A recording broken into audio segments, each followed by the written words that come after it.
So hopefully it will stimulate some discussion. This is actually very similar to an e-learning module at ESMO now that they asked me to do. So that's another reference.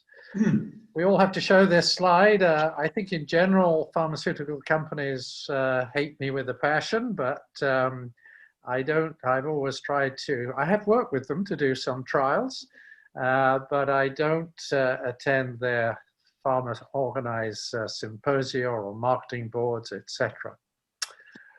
So when we look at the spectrum of research in oncology that's taken place over the last years, there have been some very good trials. The PROTECT-T trial run by Freddie Hamdy in the UK, comparing 3 different modalities for screen-detected prostate cancer, a very difficult trial to do, was excellent. The STAMPEDE trial, run by my friend Nick James and others, Matt Sides, looking at adding different therapies to standard hormonal treatment for advanced prostate cancer, again, is a remarkable trial that's accruing about 1,000 patients a year. And then there are trials of immunotherapy for various diseases, which have changed practice, although some of them have some problems, as we'll come to. But the problem is that some of the other trials have not been designed or analyzed or reported with the same type of rigor that these trials have. So we all read the clinical literature, and it's important to think about questions to ask when you're reading a clinical trial. Many of us only read the abstract unless it's right in our area. But even there, you can ask the questions whether the trial asks an important question, whether the control group is appropriate, and that's a common fault. Are the outcome measures or endpoints appropriate? Does the report of the study reflect its results, and do related trials give consistent results? Are the results of clinical value as well as statistical significant? Those two things are quite different. And will the results apply to patients you see in everyday practice? And here's a reference that I wrote with a number of former fellows in Lancet Oncology now 5 years ago, but I think it's still very relevant. So I'm only going to talk about phase 3 randomized trials today. I'm not going to talk about earlier phase trials. And they should compare an experimental treatment with an appropriate standard of care. They should have an appropriate and well-defined primary endpoint, and we'll talk about that. They should evaluate toxicity comprehensively. That tends to get a little bit forgotten. And they should be large enough to detect a meaningful difference in the primary outcome. But certainly if testing palliative treatments, they shouldn't be so large that it detects trivial differences. So let's talk a little bit about controls. And some trials have loaded the dice with a control treatment that is not a current optimal standard of care. Here's a couple of examples. Radiotherapy plus cetuximab versus radiotherapy alone was looked at for locally advanced head and neck cancer. But that trial was done when it had already been long known that radiotherapy and concurrent cisplatin improve survival. So the history is that radiotherapy and cetuximab was better in terms of survival than radiotherapy, although it added quite a bit of toxicity.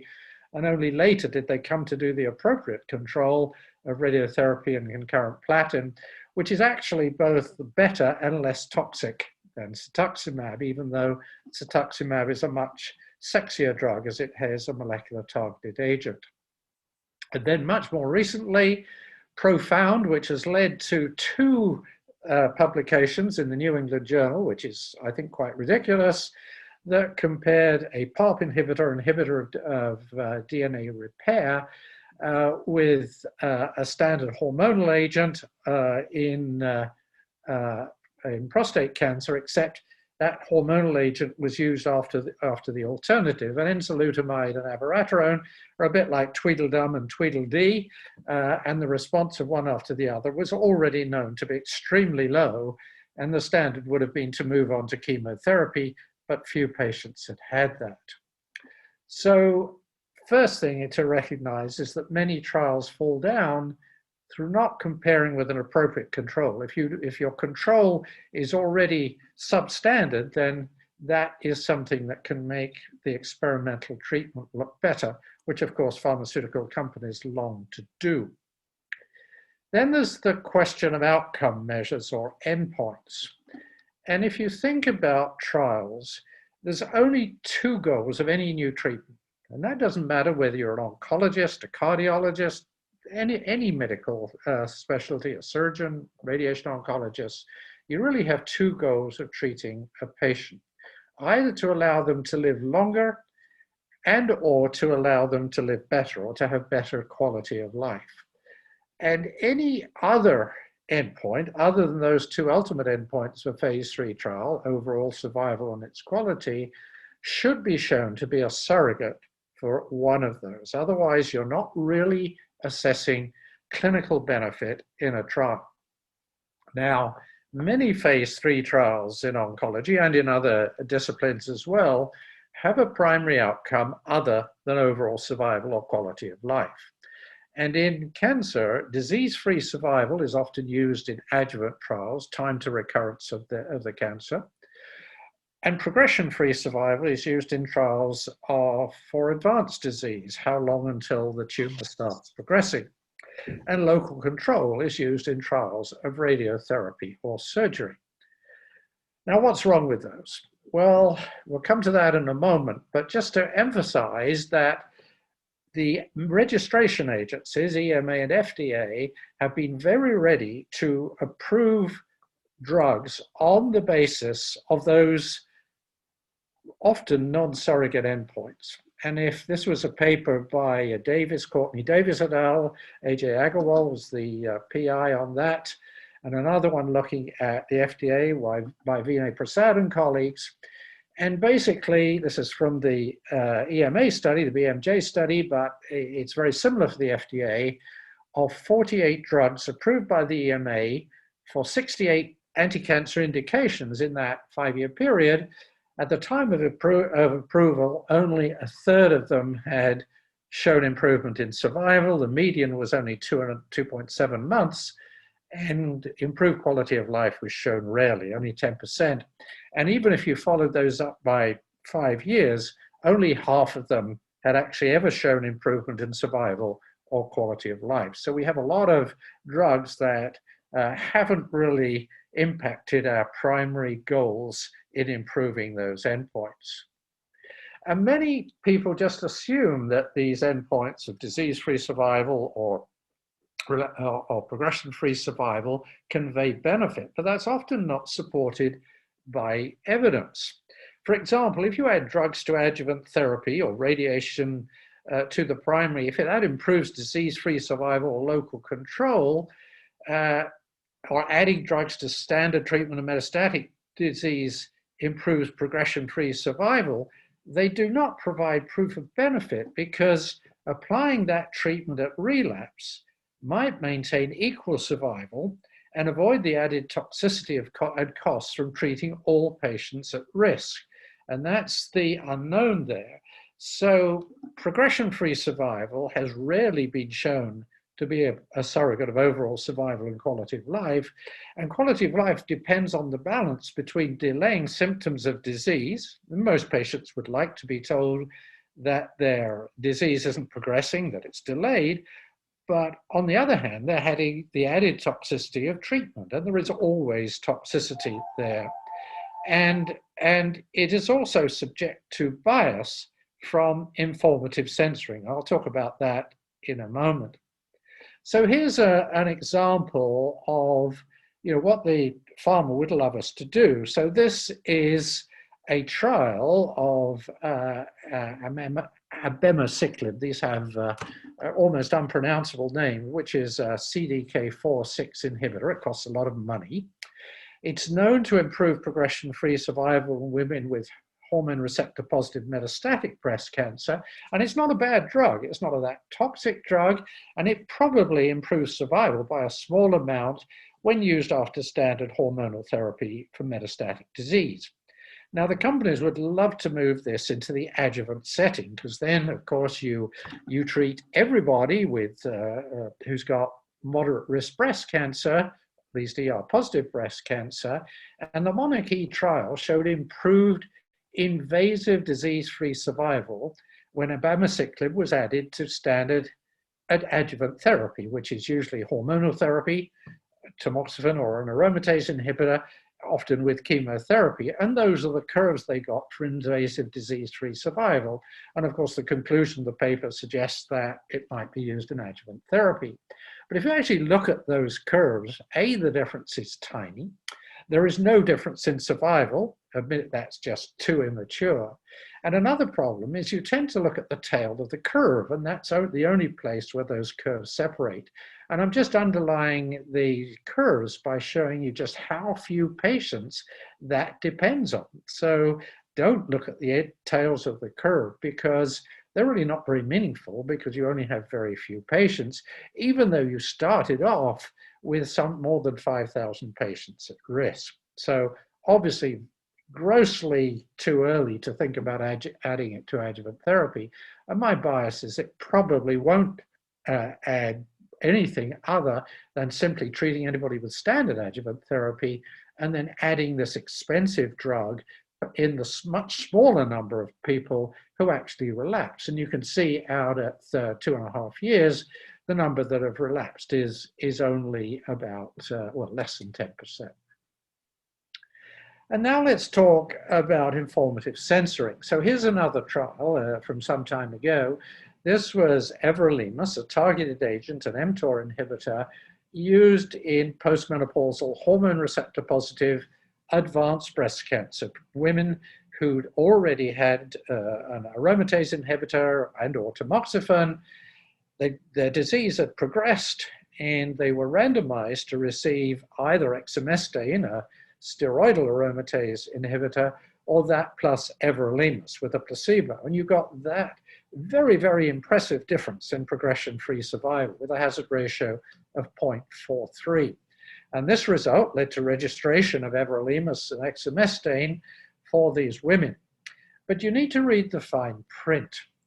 And early stopping due to either a severe adverse event or withdrawal, and patients only withdraw if they're not doing well, was 1/4 of the patients on the experimental arm versus only 6% of the patients on the control arm. So essentially what that means is you're comparing the best 75% of the patients who get the experimental treatment with 95% of the patients who get the control. You no longer have a randomized controlled trial. And so what we did with the help of a statistician, Greg Pond, who I worked with, was to actually look at what instead of looking at progression-free survival, if you simply look at time to treatment failure, either you go off treatment because of toxicity or you progress, you still get a significant difference, but you can see the curves are amazingly closer together. So there's a tiny difference. And then if you look at survival, which Martine Picard analyzed, you actually see no significant difference in survival. The curves are very close to superimposable. And of course, that's published in Annals of Oncology, a reasonable journal, but certainly nothing like the impact factor of the New England Journal, which was the primary publication. So that's the problem with informative censoring. Now, here's a bit of humor for you. What should we call an agent that increases PFS, has no effect on survival, doesn't improve toxicity, doesn't improve quality of life, and adds toxicity?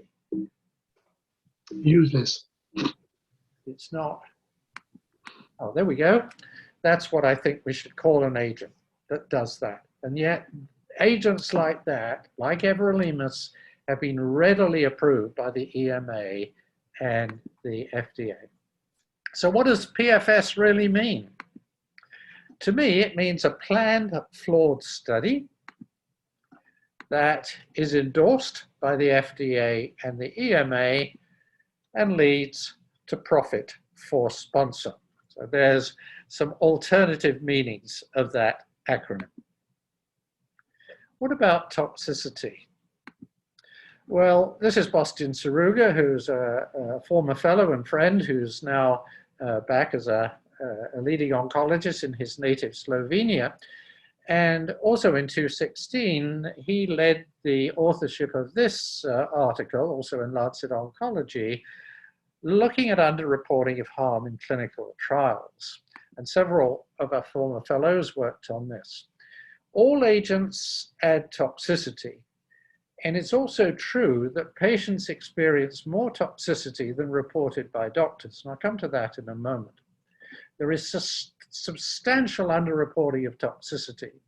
And one of the things that Bastian found when looking at the FDA website was that almost 60% of potentially fatal adverse events are not in the additional FDA label, and they're not a large number of them, 40%, aren't reported in any randomized trial. Trials are reported quickly. The trials accumulate patients without other problems, so they have less toxicity, and something we'll come to in a moment, and so you have underreporting. And toxicity is always higher when drugs are given to the less selected patients.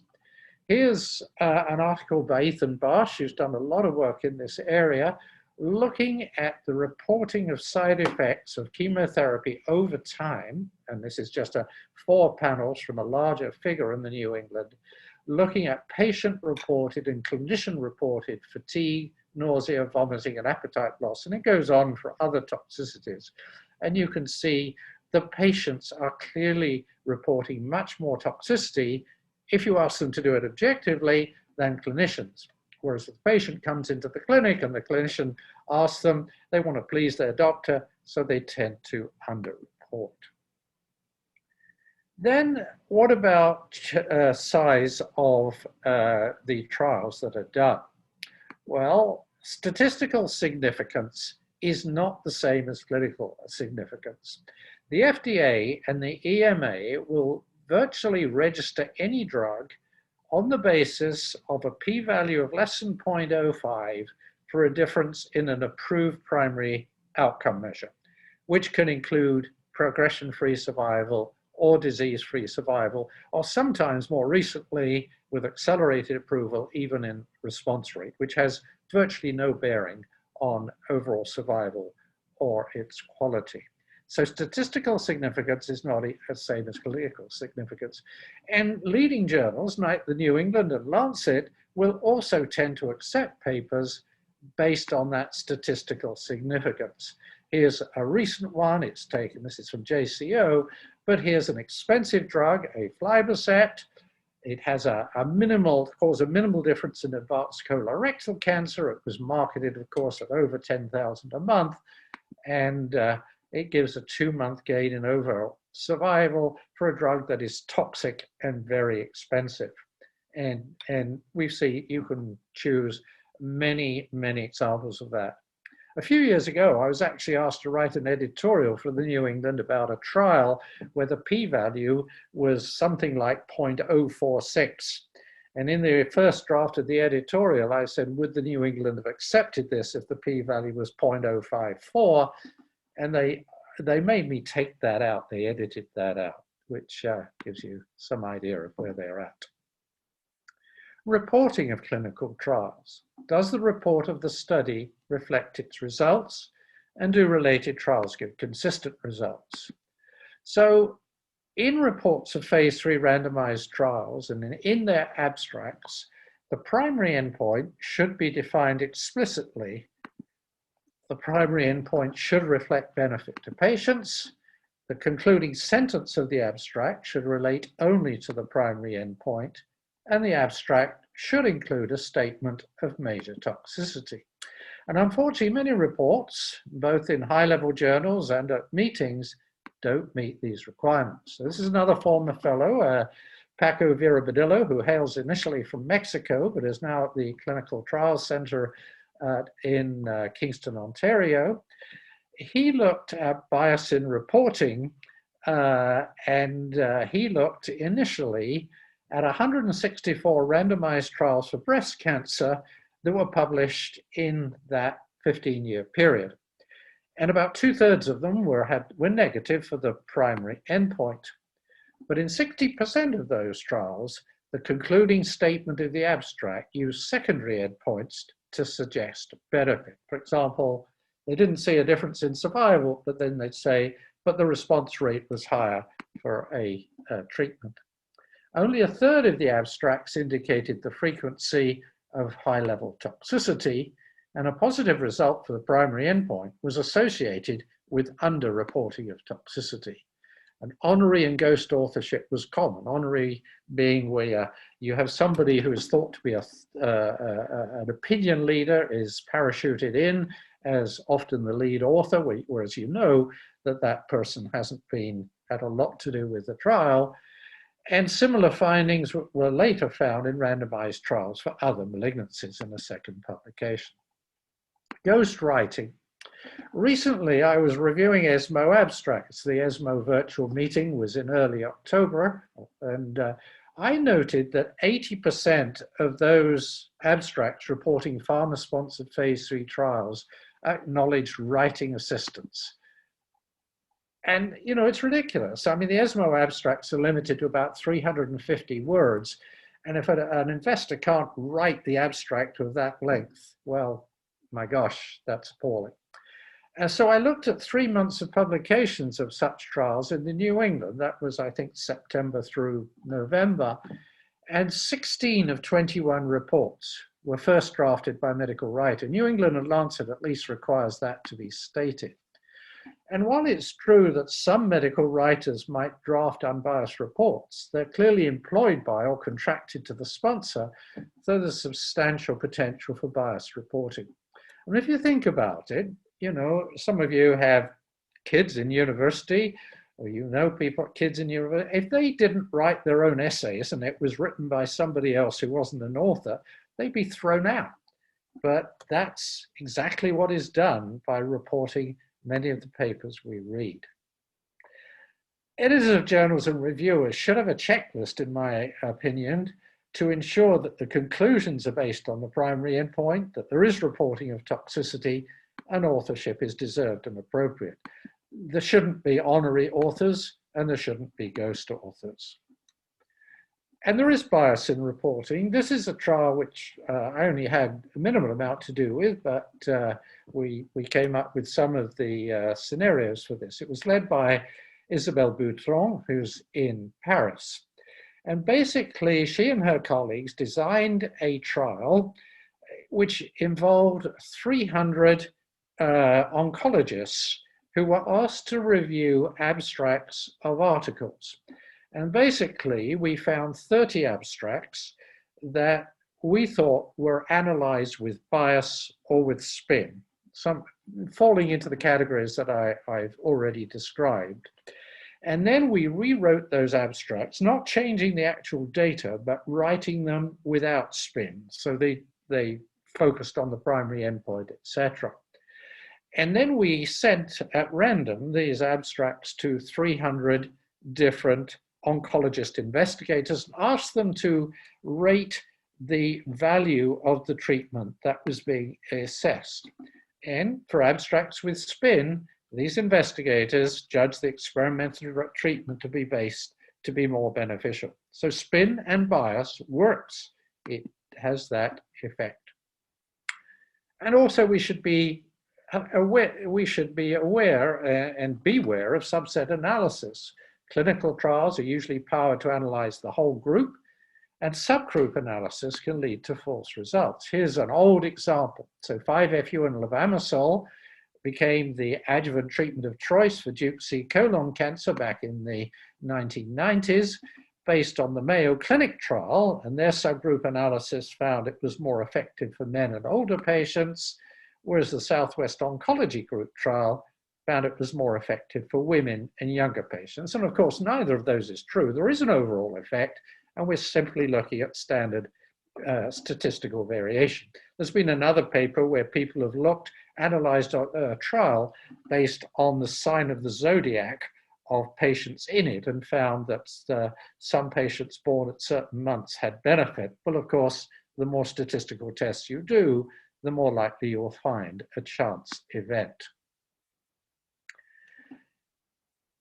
Okay, Here's a trial, and we're coming to some, I think these are just examples of trials that looking at subgroup analysis. So here's a trial of atezolizumab, which is a PD-L1 inhibitor with chemotherapy and chemotherapy alone for metastatic breast cancer.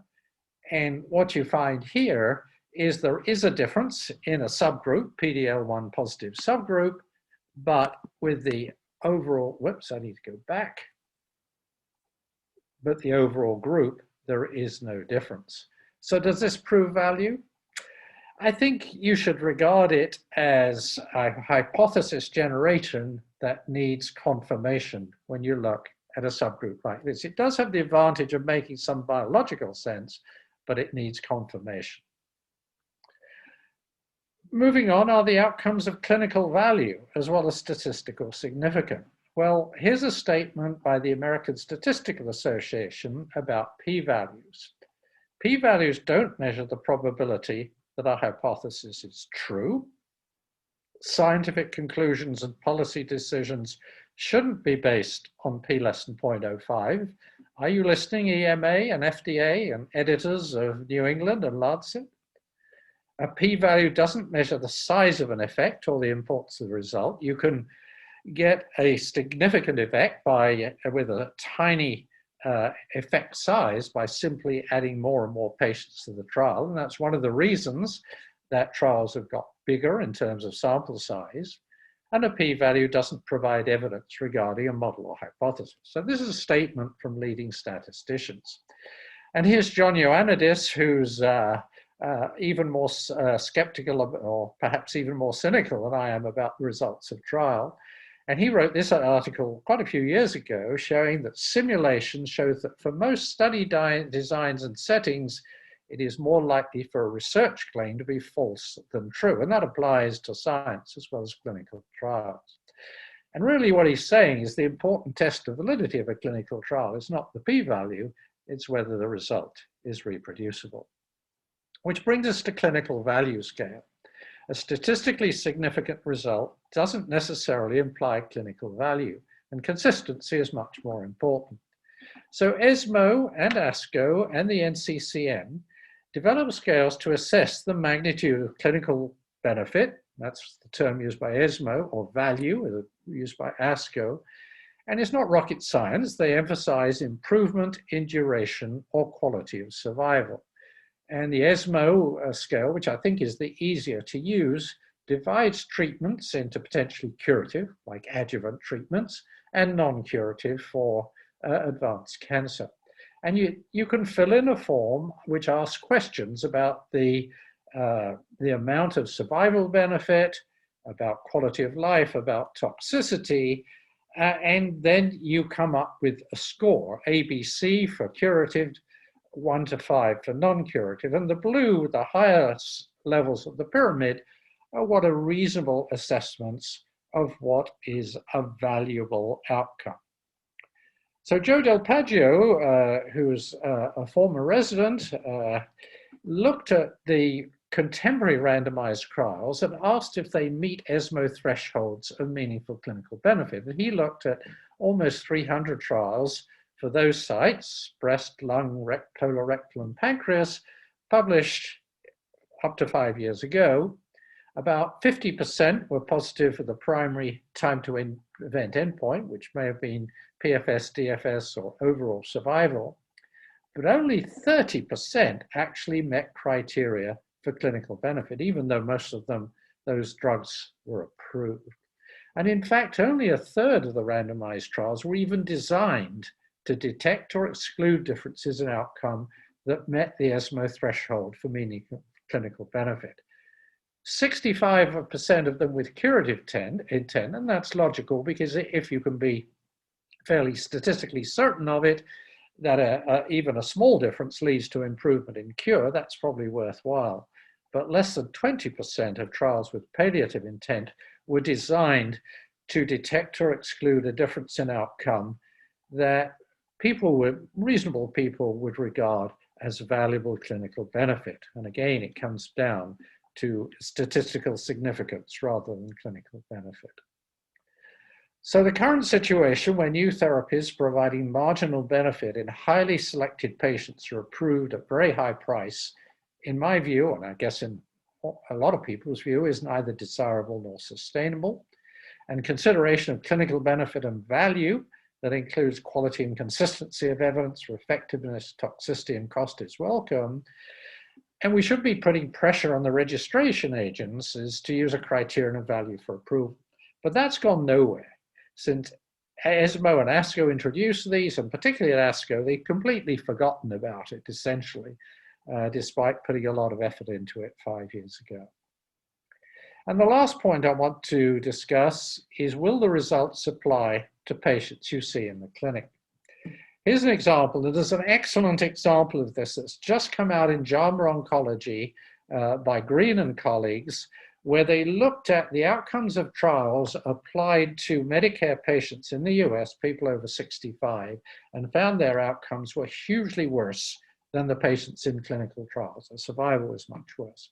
Here's our own smaller study by, this is Anu Templeton, another former fellow who's now in Basel, Switzerland, looking at the use of docetaxel on the TAX327 trial, which established docetaxel as preferred chemotherapy for men with hormone-resistant prostate cancer, and our routine practice at the Princess Margaret Hospital in Toronto. And there are 335 patients in the docetaxel arm of the trial. We treated almost as many on routine practice, same physicians who were entering patients on the trial, and yet the survival was 13.6 months, the median survival, compared to 19.3 months in the trial, and 3% toxicity, septic neutropenia in the trial versus almost 10% by patients treated out of the trial. And you can see, if we looked actually at the patients we put on other trials at Princess Margaret who got that same treatment, usually it's the control arm, we could easily match the TAX327 study. So it's not that the physicians and the hospital isn't as good, it's simply because we're treating patients with more problems. This is Chris Booth, many of you know, who I I've done a lot of work with, looking at the difference between randomized trials and population-based studies. And we argue that they're complementary in the evolution of medical evidence. Randomized trials are important because randomization is the only way you can really ensure that the two groups you're treating are otherwise similar in background properties. So you get a precise measure of efficacy, but it's under ideal conditions, because generally most trials exclude patients with other problems. The MRC in Britain, CRC has or CHR in Canada, there are trials that have tended to admit patients with a wider spectrum of background, and that's good. But most randomized trials are very selective in their inclusion and exclusion criteria. And the difficulty of randomized trials is in eliminating bias and confounders of effect. Health outcome studies, say outcomes based on a registry, and we have a very good registry in Ontario where we can look at overall effects. They can estimate the effectiveness of a new treatment in the general population. They can assess toxicity under real life conditions, and they can evaluate uptake of treatment.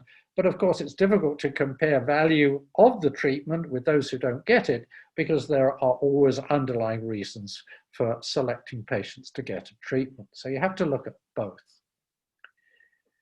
And we wrote about this recently in JCO, informing patients about the efficacy effectiveness gap, efficacy being the benefit of a new treatment in clinical trials, effectiveness being the benefit of a new treatment in the real world. And another example is 5-year survival after radical cystectomy for muscle-invasive bladder cancer. Chris Booth and his colleagues looked at people in the cancer registry, or almost 3,000 patients. The outcome there is about a 30% 5-year survival. In clinical trials and case series, it's about 50%. I don't think that's because the Ontario urologists are any worse than those elsewhere. It's simply difference in treatment in the real world in clinical trials. So that's the end of my formal presentation, Nisbita. So I'm going to stop for a while. I do have some recent trials that we can discuss, but I think we should first take some questions and discussions, and if we have time, I can come back to that. Thank you so much, Ian.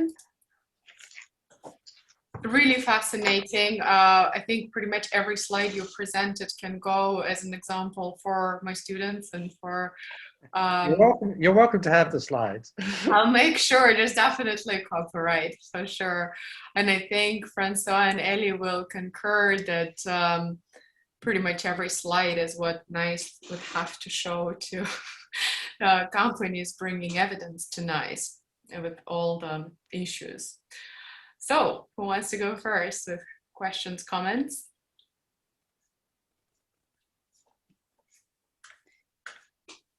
Lydia and then Lisa. Yes. Hi, Ian. Thank you. Very interesting. And I'm also certainly interested in the slides. Yes, as I'm in the CAT group with EMA, you know, this is the committee that looks at the ATMPs for bringing advice on approval. And as you know, all the CAR T cells that recently were approved are all single-arm trials. Mm-hmm. And absolutely no big phase 3 studies. It's really limited patients and so on. And yeah, being a patient representative in that group, it's a difficult discussion, because what's your view on these type of treatments, which are really for third line, where if you have to randomize, it's against doing nothing, and because there is no standard of care. And the other point is that you're talking with parents sometimes in pediatric diseases where there's really no alternative and it is potentially life-saving. So, way of speaking, my question is, there's not really equipoise, or is there, or yeah, it's a difficult discussion, I find it. And shouldn't the idea of equipoise not be at the basis of the randomization? Yes, there should be equipoise for randomization, but you're bringing up why it's not only CAR T cells. I'm actually just writing an editorial for JCO with a colleague, Kelvin Chan, and it's in relation to a paper they're publishing, which is one arm of a basket trial where you have a biomarker-defined subgroup, which is always quite, well, not always, but usually quite small once you've treated the common ones like HER2 or BRAF and so on. And so you can't do a large randomized trial, and the FDA and I assume the EMA, you know, they will take even things like response rate in small series of patients that get a targeted agent, and often the response rate is low, and I think it's too low. You can't do randomized trials, and you don't want to throw out things that work. And my response to that is that you need to have more evidence than just a low response rate in a randomized trial. And to my mind, I think the way of handling is to look at, you know, you may have one or two small series of patients, and you need to look at the survival and the quality of life of those patients. Even if you have one or two patients who really live a very long time, that's different. But if it's merely a response rate where some people, you know, seem to have a response for 6 months or so, well, that's, you know, that could be quite misleading. It could be due even to measurement error and bias. I think sometimes doing a small randomized trial of where you use the proposed treatment and otherwise use a sort of what might be as close to a standard of third-line evidence or a placebo if there's really nothing you can do.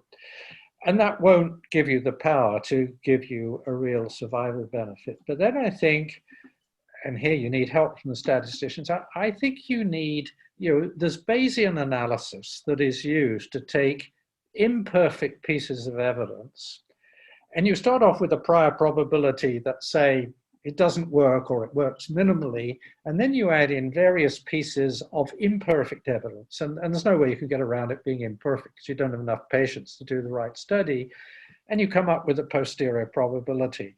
And if that posterior probability of real clinical benefit is good, then I think that gives you some way of handling it. But we need much more than what the FDA is doing at the moment in simply giving accelerated approval based on some response rate of 20% that is relatively transient. At least that's my feeling.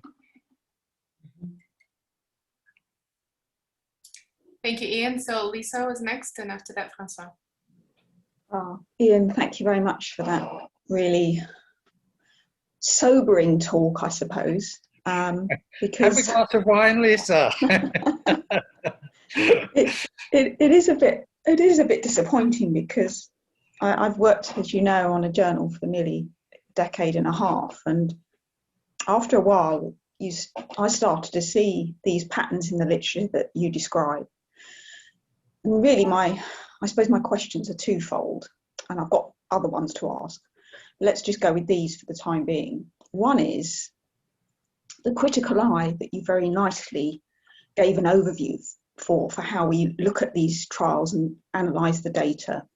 It seems to me that there are an awful lot of clinicians and scientists out there that either are not capable, are perhaps innocent or naive to these issues, or for whatever reason seemingly ignore these, if you like, issues associated with trials. Do you think part of the reason why sort of peer reviewers and readers are not as critical in the way you've described is because they've been used to having literature that has been marketed, in a sense, that the language used, even in abstracts when you talked about your spin, to an extent where they aren't thinking critically because they're spoon-fed, if you like, massaged messaging? And is that possibly the reason why we're getting a less critical end result? Because the sort of scientists and clinicians that saw things in the 70s, 80s and 90s era, so the people that have got your depth and knowledge of experience, are perhaps no longer sort of coming through the literature fold, which is why we're seeing, to some extent, maybe a lack of criticism. So first of all, I'll get you asking, addressing that question. I think it's part of the reason. I'm not sure that older people are actually better than younger people at doing this in general.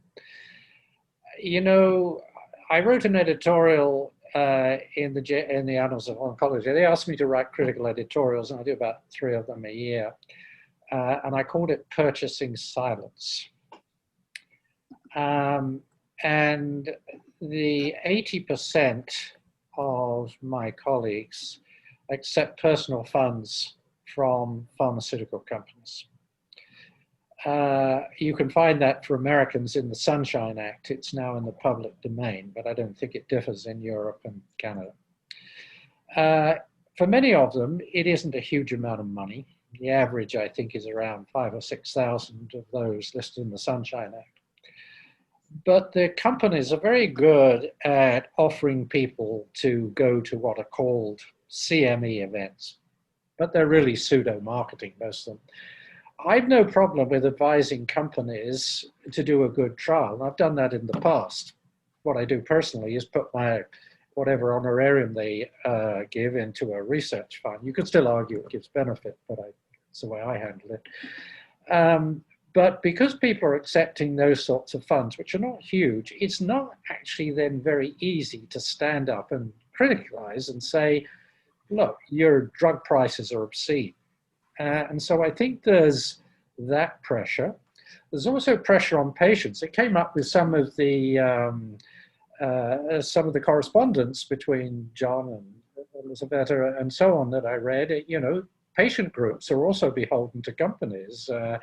And so there's a lot of subtle background there that makes it hard to be critical. There are good critical people around. But and I think it's good that, you know, those people like Vinay Prasad and people like that, for example, you know, keep hammering away and trying to educate that there are problems, and there are good trials too. I mean, not all bad, and it's difficult. I mean, it's very difficult to criticize pharma at the moment because they've done a super job in developing COVID vaccines. I mean, no, you know, the public effort would never have done that. So, you know, you can't be totally critical, but you know, it's a mix of reasons, I think. But we should aim to educate our younger people to be more critical, and I try and do that with the residents and fellows that I teach at Princess Margaret. Thanks, Ian. And the quick point is that obviously the magnitude of clinical benefit scale that ESMO did, and also ASCO a few years back, and there was a big fanfare about that. Whilst those are very noble efforts and have tried to sort of put, if you like, more clinical benefit and patient relevant criteria back more on the top priority list, effectively these things, is sadly from your talk, seem to suggest it's fallen a little bit on flat, you know, deaf ears. So where's the pressure points to try and reinvigorate then higher quality bar or higher bars? Well, it's better at ESMO than at ASCO. I mean, you know, having discussed, and I've been very much involved with ASCO over the years, the leadership at ASCO at the moment is a bit deaf to this. We had a meeting some time ago that related to, you know, pharmacoeconomics. Mark Retain's done a lot of great work in this area. And they're pretty deaf. I think the leadership of ESMO, well, at least many people at ESMO are more aware of this. I think all one can do is keep plugging away, you know, writing critical editorials and things like that. And people on this call are doing it. Thank you. And so Dan and then David. Thanks. Really great presentation. And I'm feeling much of the pain in my HTA activities that you're describing. So one of the things that I thought would be interesting for you to hear your comments on is that those of us in the comparative effectiveness and HTA world are often faced with the need to, even given the imperfect nature of the measures, faced with the need to make some sense of how contemporaneous interventions compare to each other. Mm-hmm. And even kind of at a level below what you've presented, there are challenges in that you see for progression-free survival, for example, a subtle tweak in criteria used to measure progression across trials of different agents. Or you see differences in the interval between assessments of progression, which also poses many challenges in trying to make that comparison. I wonder if you've seen kind of an increase in that kind of activity as well. I've certainly seen it outside of oncology. I'm expecting it's not very different here. Yeah, the answer to your question is I haven't really looked. I don't think Elizabeth Eisenhower's on the call today, but she wrote a paper once, or not just she published it, but she has a curve showing that just by varying things like that, you could get an apparent difference. Right. So I think it is a problem.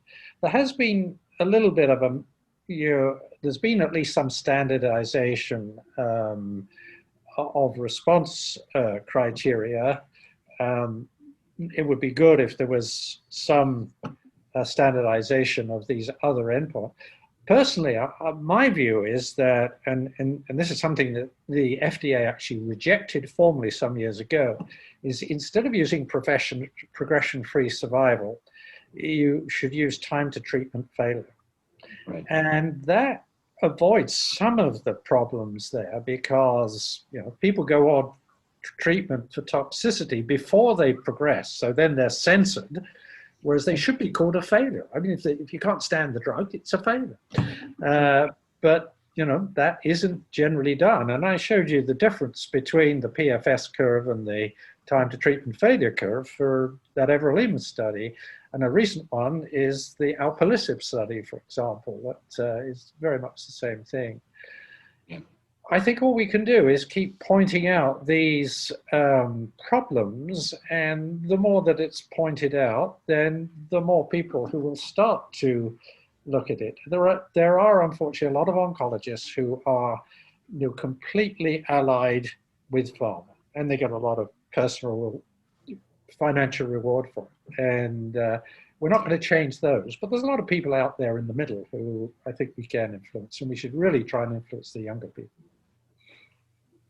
Thank you. David, would you like to go next? Yes, I was I was wondering what you made of Vinay Prasad. I started off as a great fan of his on Twitter, but then I listened to a 2-hour interview he did with John Ioannidis, which was completely, well, not entirely accurate, shall we say, about COVID, in my view. I haven't heard that.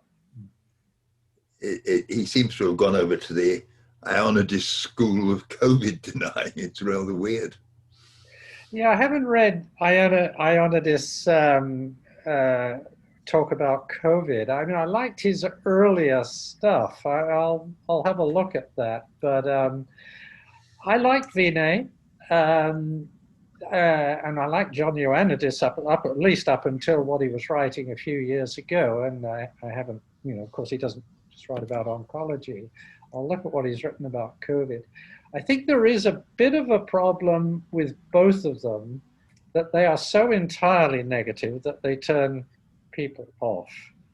I think it's important to recognize that there are some good trials out there, and it's important, to have worked with people to have actually done some trials, and then I think you probably have a bit more right to be critical. But nonetheless, I think it's important to have the critical voices out there. But I think you'll get more purchase with people if you're not seen as entirely critical and recognizing that there are problems. Much as Lydia pointed out about how do you make sense out of imperfect evidence for drugs that may benefit some people, or strategies that may benefit some people. Yes. I think what the field is missing a lot is that one thing is, yes, being critical, but then very interesting when industry comes over and their top question to NICE is, what does good look like? And then they want this kind of perfect example of what do you need to bring to get a yes? And I'm sure it might be a similar question to ICE or to many other organizations. And I think we really have a massive gap demonstrating to society, to students, to agencies, to industry, what does good look like? Because we really have now a good collection of what bad looks like. And, but well, there's still few examples. Assumption is if we picked, let's say you picked a dozen of trials, Vinay picked another dozen of trials. So the world assumes, okay, everything else is good. So which is definitely not true. It's pretty much the other way around. So I think we need to put some effort, and I hope to do it through Consilium as well, as to actually have a repository of what is good. It could be in the past, because of course, clinical aspects change in the trial, which was good, let's say X years ago, makes no sense now. But explanations of why is it good? Why is this something to follow? And nothing is perfect in medicine and clinical science and research, but at least pointing to people what to strive for is good. And we don't have this positive reinforcement messages, I'm afraid, not enough of that. So Lydia, and then Ian, and then David again. So sorry, Andy, are you raising a hand or you're just on the... Okay, so Lydia, you go next then. Thank you. Yes, it's about the choice of endpoints and the surrogate endpoints. I realized that there's more and more pressure to accept the surrogate endpoints. And actually, yes, we have been discussing the LSE report on access to personalized oncology in Europe that came out a month ago. And if you look there in the policy recommendations that are made in this report, it literally says that really that regulators and HTA's bodies collaborate closely, blah, blah, blah, and that they really should accept surrogate endpoints. So my question is, how can we convince regulators they should not accept those surrogate endpoints, or only on, let's say, for conditional approval, where you need more data than post-approval? Because it seems that we really a trend if even in this type of report, the policy recommendation is accept surrogate endpoints. What can we do about that? Well, I think, you know, where you have situations we were discussing earlier where you can't do a randomized trial, to use survival and its quality as endpoints, then you really are forced to look at surrogate endpoints. But I think you just need a higher level of evidence than has been used so far by the registration agencies. And, you know, this business of accelerated approval or conditional approval followed by more evidence, it doesn't work, because what happens once you've got conditional approval, very few of the companies actually then succeed, probably don't try very hard, in doing the trials that are requested by the registration agencies. And it's hard because once something is approved, it's hard for practitioners not to use it.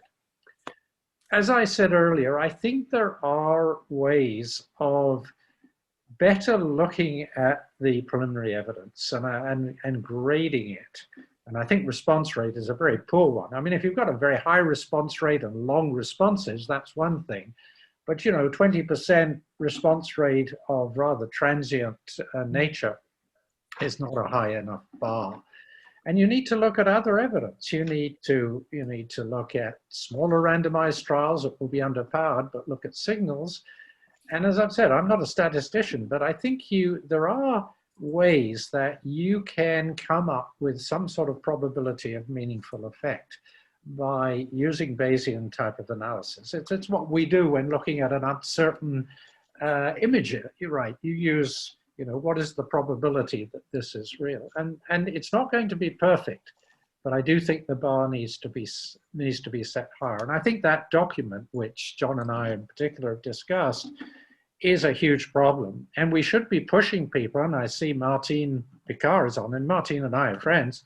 You know, we should definitely be pushing people like that who can be very critical to push this. And she knows that. She's an extremely intelligent woman.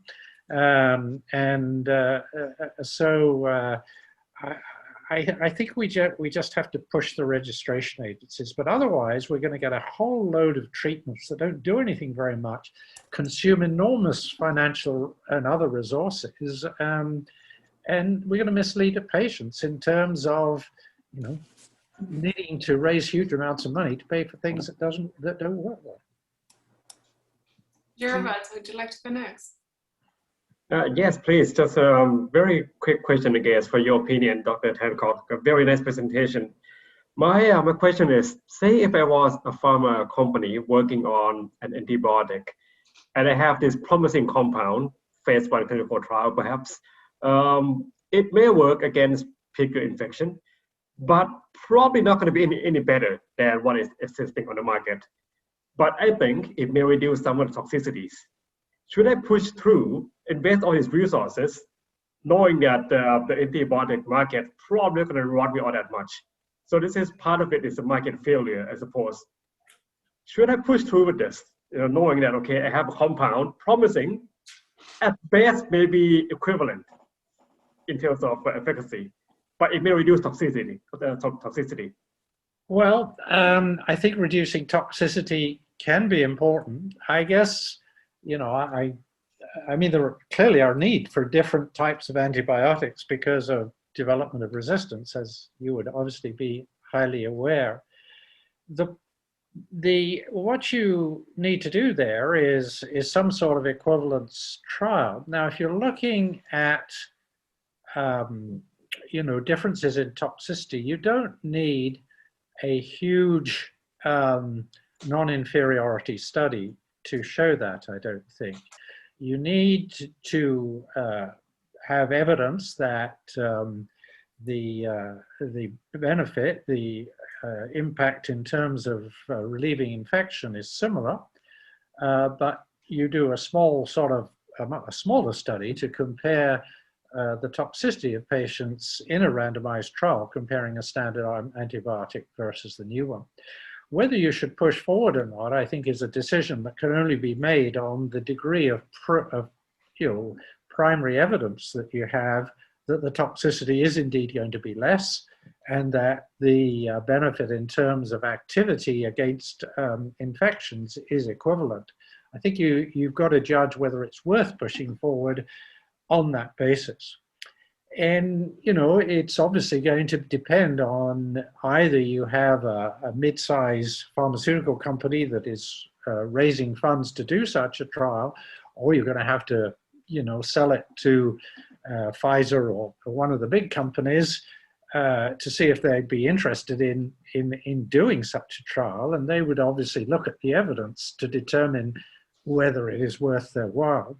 And of course, worth their while for them is not so much whether it benefits patients, although I'm not saying that companies don't want to benefit patients, they do, but ultimately it comes down to, can our company make a profit out of taking on this new medication? So I can't answer your question. It depends on the preliminary evidence. We did have a paper recently, a commentary paper called Near Equivalence, again in JCO, that's just come out. And we argue there that we should be looking at a sum of evidence for agents that are either cheaper or less toxic and not require these huge non-inferiority trials that, because of statistical considerations to absolutely prove non-inferiority, can require a trial of 2,000 or 3,000 patients.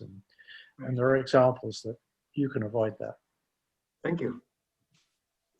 All right, so I don't know, David, why don't you go next, and then Lisa? Thank you. Oh. David, you're muted. Phone kept ringing at home, so I had to mute myself. I was just going to point out that if you took my attitude towards Bayesian analysis, you would reckon that a p-value of 0.046 would correspond to about a 25% chance of being a false positive. And that would put a very different complexion on it. I can't understand quite why the FDA has been, well, all regulatory agencies have been so enthralled to p-values, because they simply don't tell you what you want to know. I was very shocked by this story you told about was it the NEJM saying you can't put in a thing saying would they have accepted it if p had been 0.054? That was quite a long time ago, but they insisted on editing out that sentence. It's very I guess I could have been really hard and say, well, I won't write the editorial, but I didn't actually do that because I thought I had some other points to make. But yeah, that was exactly what they did. Very shocking. So, Ian, I was just thinking that we do an awful lot of discussion about conflicts of interest in terms of pharma companies, but what about the conflicts of interest that are rather untransparent in terms of journals? So if New England and Lancet are getting $500,000 or pounds for reprint revenue or advertising revenue from these big trials, maybe there should be some sort of pressure for a lot of primary journals to be publishing their revenue transparency. And a second point is, given that abstracts are effectively open access, even if a full text article is not, and it's often only the abstract that readers will read that influences their opinion on a lot of trials. Here's a bit of a wacky way out suggestion, just go with the flow. I realise it's strange, but should we get abstracts written not by the submitting sponsors or authors? Should we perhaps have them post-publication immediately written by maybe the less conflicted audience and readers, or at least suggestions from peer reviewers how they would write it if they can find them with no financial conflicts of interest? And B, should we do some, as an experiment, trials abstracts with hardly any p-values in them to see whether or not the clinical significance still rings true without having any p-values? What's your thoughts on that? I don't think there's anything wrong with statistics per se, provided you recognize the limitations. But I think effect size needs to be estimated as well as significance. I think it's hard to have the abstract written by others. It's a possibility. I think rather that when people are asked to review, particularly for these prime journals, and I do review for the New England occasionally, that there should be a checklist. I mean, when you're asked to review, you're asked for your opinion. We give an opinion to the well, you know it well. You've been in that position of asking such reviews. I think that there should be a checklist that at least, you know, it can be a simple one, but it should particularly apply to the abstract because that's the thing that is most read. And it doesn't need to be a big checklist, you know. Is the primary endpoint defined explicitly? Are unplanned subgroup analysis excluded from the abstract? Is there a statement of toxicity? Does the final sentence of the abstract apply only to the primary endpoint? And if you just had some of these checklists, it would make it, I mean, a reviewer can't ignore the checklist. They can just check them yes or no. And if the answer is no, the editor should require a revision that, you know, accords with what is good writing practice. Thank you. Yeah, I guess my suggestion of alternate people writing it maybe post-publication was a way of potentially, you know, sort of bringing that lack of bias, if you like, or sort of bringing the bias down so that it is more representative of what the original remit of the study is trying to show. It'd be hard to find the people to do it. I mean, I suppose they don't do it, or but. François? Thank you, Lisa. No, Lisa, I like your idea of having somebody independent writing the abstract of an article. It would be, I think it would improve, in fact, the information which is in the public domain. Jan, I just wanted to make 2 points. First of all, the first one is, I think there is a conflict of interest of the regulatory agencies, FDA, EMA, to approve new medicines. There is no incentive for them to refuse new medicines because their revenues are directly linked to the number of products that they will authorize. If they do not authorize new products, they will have a shortfall in their revenues, and until we change this paradigm of financing the regulatory authorities, the things will not evolve. So this is my first point. I don't know if you have any views on that. My second point was probably slightly more fundamental. Is, are we, particularly with anti-cancer products, does that reflect a clinical reality that with medicines we are kind of hitting a wall? It's becoming more and more difficult to find new therapies which are clearly effective. And is that a kind of just reflection of, as I said, the clinical reality that unfortunately the companies have been unable to find breakthrough therapies in oncology? So, François, in relation to your first point, I fully agree that really the FDA and the EMA should be funded by the governments and should be required to be totally independent of pharma. And as you say, they are not. Secondly, there is a problem that the people who sit on advisory boards, not talking about you, Liddy, but most of the experts, you know, are people who accept money from pharma.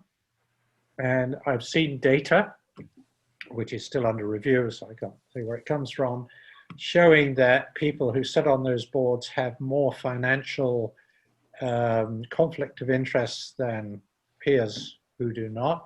There have been discussions about whether people who are selected for those advisory boards should not receive such payments.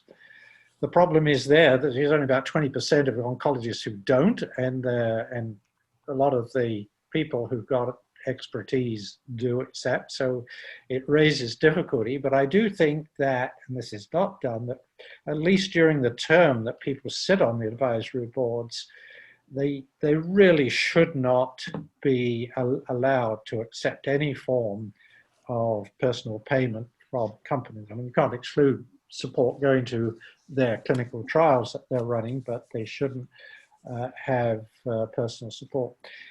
In terms of, is it that it's harder and harder to find new treatments that take a bigger bite of the apple?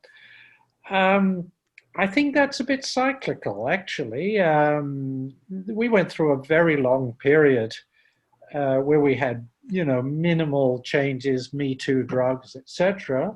And then along came, the immunotherapy analysis that led to the checkpoint inhibitors, which only work for some types of disease. But if you happen to be a patient with melanoma, or even some patients with lung cancer,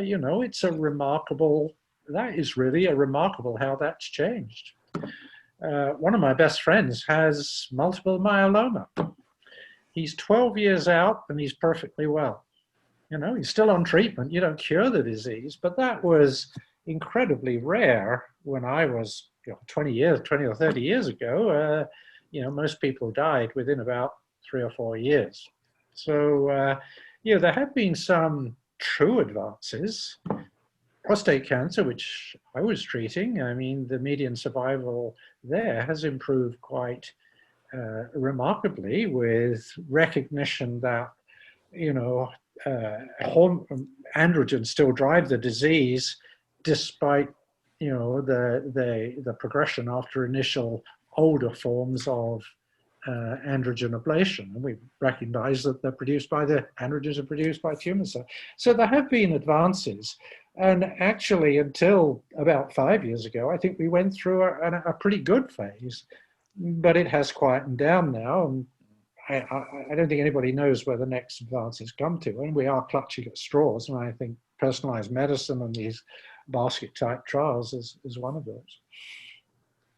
Again, so we're quite past the hour. I'm really intrigued to see the trials that you have on your extra slides. So I hope you send us your slides. KRAS. Yeah. So any last final question? I wondered, Ian, if you were anticipating the trials on the KRAS inhibitors, because, thousands, hundreds of thousands of dollars of taxpayers' money as well have gone into the ultimate drug, which is, to drug KRAS. And looking at what I've seen of the clinical data so far, I'm not terribly impressed. So are you anticipating looking at these trials as they emerge? Well, John, I'm happy to look at any trials because, that's sort of what I do in my dotage, if you like. But like you, I'm quite skeptical. So, we'll see what happens. We'll see. Yeah. So much hype. Ian, thank you so much for your excellent talk, for a real wealth of information. I think going back, studying your slides, really taking these examples on board presents an extremely important picture. So appreciate for you sharing your excellent experience with us. And as I say, quite a few people watch our seminars in recording, so it's great material for future students and for current students. So you already have the slides. I don't need to send them to you or anything like that. Thank you. Okay. So bye-bye, everyone. See you in 2 weeks. Well done. Bravo. Great talk. Bye-bye. Thank you.